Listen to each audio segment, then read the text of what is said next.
A filthy, foul, soaking day in the drought zone. Across much of the country, hours of persistent torrential rain. For farmers struggling to raise their crops in drought conditions, it's all good news. But most, like Andrew Brown, are not celebrating yet. One wet spell will not solve the long-term, chronic water shortage. Arable crops are rape, beans and wheat will be fine. What we're slightly more concerned about is the root crops, potatoes and crops that need irrigating, generally in the summertime, because there's still shortages of water in the winter storage reservoirs.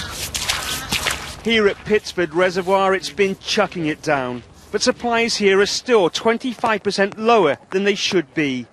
Acres of the reservoir bank remain exposed, the drought and the hosepipe ban still a reality.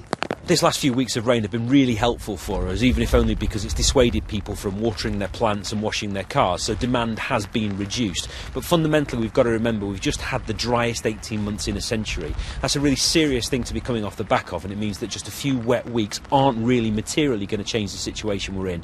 We're going to need many more weeks like this to get us back to where we want to be for this time of year. But today, in parts of the drought area, there are flood warnings. In Dorset, where water levels were so low just a week ago, some rivers are now threatening to burst their banks. So after such a long, protracted dry period, for many of us, a more normal British weather service has been resumed. For some, it is, of course, very welcome. Others can still dream of a barbecue summer.